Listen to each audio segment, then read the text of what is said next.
আর আজকে এই সমীকরণ হতে সত্যক সারণী তৈরি করো।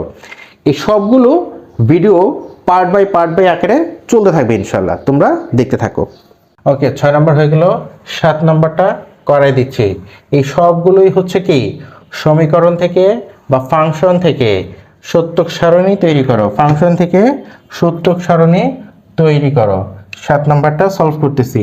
দেখো, f equal a b c, a not b not c, a not b not c।